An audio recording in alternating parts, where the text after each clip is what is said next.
YouTuber Maridhas அவர்கள் கைது செய்யப்பட்டிருக்கிறார்கள் என்ற செய்தி. இதை நான் வன்மையாக கண்டிக்கிறேன்.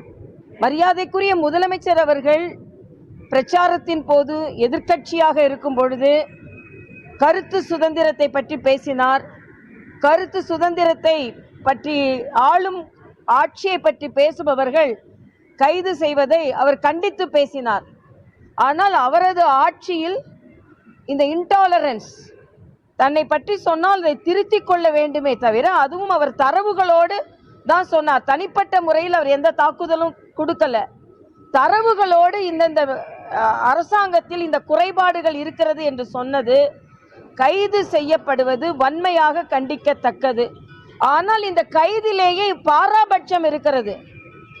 முக்தார் அவர் இன்னொரு யூடியூப்ல மிக மோசமாக பேசினார். இன்னும் சொல்ல போனா பெருந்தலைவர் காமராஜரை பற்றி மிக மோசமாக பேசினார்.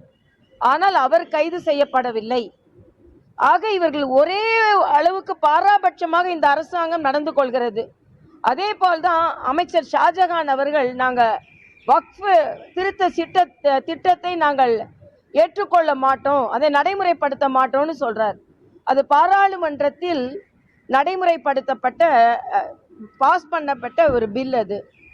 ஆனால் ஏன் இப்படி இவர்களாக ஆளாளுக்கு ஒன்று பேசிக் கொண்டிருக்கிறார்கள்? ஆனால் மதச்சார்பற்ற அரசு என்று சொல்லிக் கொண்டிருப்பவர்கள் மதச்சார்புள்ள அரசாக மாறிக்கொண்டிருக்கிறதோ என்ற தோற்றம் தான் வருகிறது. இந்து மத எதிர்ப்பு அரசாங்கம், அதாவது வக்ஃப் போர்டு சட்டத்தை பற்றி பேசுகிறார்கள்.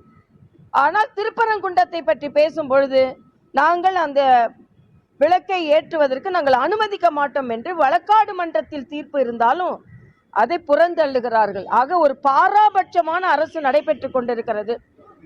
இன்னும் சொல்ல போனா அன்னைக்கு நீங்க பாத்தீங்கன்னா மின்துறையில இருந்து ஹார்ட் டிஸ்க் காணாம போயிருக்கிறது, சிடிஸ் காணாம போயிருக்கிறது, சிபிசிக்கு நீங்க மாற்றப்பட்டிருக்கிறது. ஆக ஒரு அரசாங்கம் வந்த ஒரு மாதத்திற்குள்ள இவங்க ஒரு தொலைநோக்கு பார்வையில் சென்ற ஆண்டுல என்னெல்லாம் பிரச்சனை இருக்குதுன்னு பார்த்துட்டு அதை சரி செய்திருக்க வேண்டும். சரி செய்யாமல் இன்று அவர்கள் அதை பற்றி சொல்பவர்களை கைது செய்வது வன்மையாக கண்டிக்கத்தக்கது. இதுல மாரிதாஸ் அவர்கள் அரசாங்கத்தை பற்றி பேசுவதை வன்மையாக கண்டிக்கிறார். ஆனால் பெண் அமைச்சரை பற்றி அவர் தவறான கருத்து பதிவிட்டிருக்கிறார் என்று நான் கேள்விப்பட்டேன். அதை என்னால் ஒப்புக்கொள்ள முடியாது.